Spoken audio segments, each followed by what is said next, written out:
नमस्कार, ये है आवाज़ द वॉइस और अब आप मंजीत ठाकुर से आवाज़ हेडलाइंस सुनिए।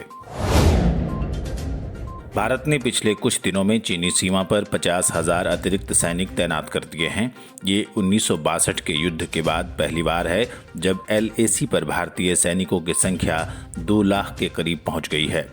ऐसा इसलिए क्योंकि चीन ने पिछले 3 महीने में भारतीय सीमा के आसपास 2 लाख सैनिक तैनात किए हैं।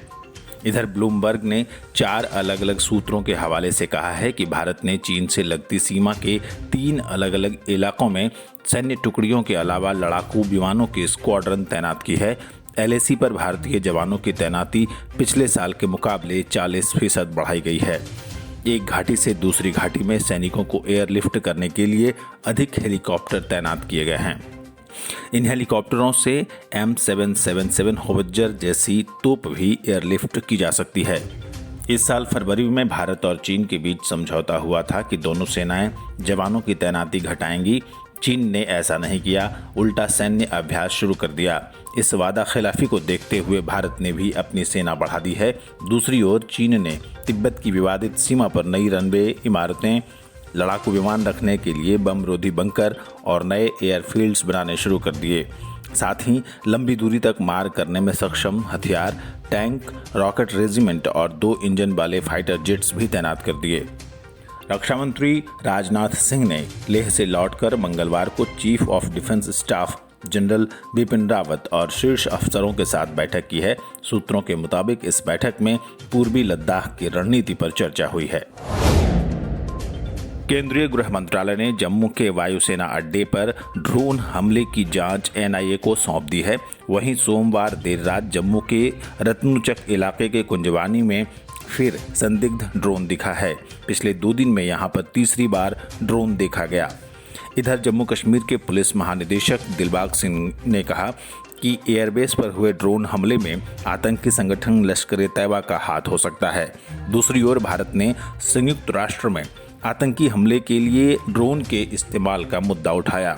भारत ने इस पर गंभीरता से ध्यान देने को कहा है। गौरतलब है कि रविवार सुबह जम्मू एयरबेस पर ड्रोन से 2 विस्फोट हुए थे।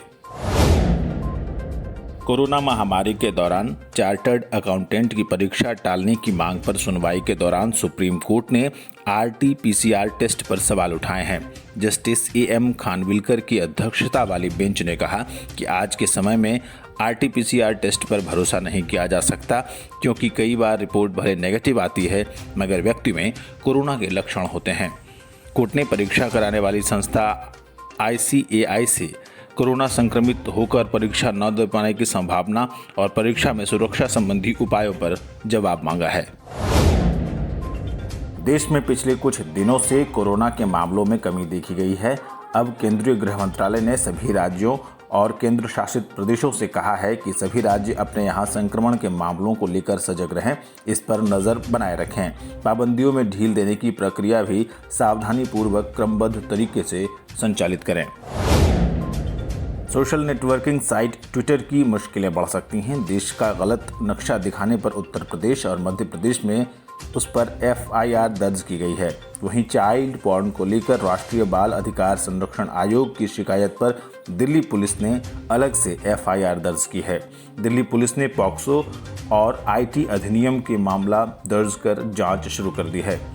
दिल्ली पुलिस में NCPCR ने ट्विटर के खिलाफ बाल यौन शोषण के कंटेंट को लेकर शिकायत की थी। ऑक्सफोर्ड यूनिवर्सिटी और एस्ट्राजेनेका के कोरोना टीका की तीसरी डोज 11 महीने के अंतराल पर देने से वायरस के खिलाफ मजबूत प्रतिरक्षा पैदा होती है। ये जानकारी ब्रिटेन के ऑक्सफोर्ड के शोधकर्ताओं के अध्ययन में सामने आई है। ये अध्ययन सोमवार को medical research magazine the Lancet में छपी है। इसके मुताबिक क्लिनिकल ट्रायल के दौरान वॉलंटियर में वैक्सीन की तीसरी डोज मजबूत प्रतिरोधक क्षमता विकसित करती पाई गई। इस नतीजे से ये संकेत मिलता है कि कोरोना वायरस के खिलाफ मजबूत प्रतिरक्षा पाने के लिए लोगों को इस वैक्सीन की तीसरी डोज एक विकल्प हो सकती है। अब आधार कार्ड डाउनलोड करना और अधिक आसान हो गया है। भारतीय विशिष्ट पहचान प्राधिकरण ने सीधा लिंक eAadhar.uidai.gov.in जारी किया है। इस लिंक पर लॉगिन करते ही अपना 12 अंकों का आधार नंबर डालें, फिर OTP से लॉगिन करें। कुछ स्टेप का पालन कर आधार डाउनलोड किया जा सकता है, जिससे आधार कार्ड साथ रखने का झंझट खत्म हो जाएगा। इस बार का T20 वर्ल्ड कप UAE के साथ ओमान में भी आयोजित होगा। ये ऐलान ICC ने किया है। यह 17 अक्टूबर से 14 नवंबर तक होगा। इसके match Dubai, Sharjah, Abu Dhabi और ओमान में होंगे। वहीं आयोजक BCCI ही रहेगा।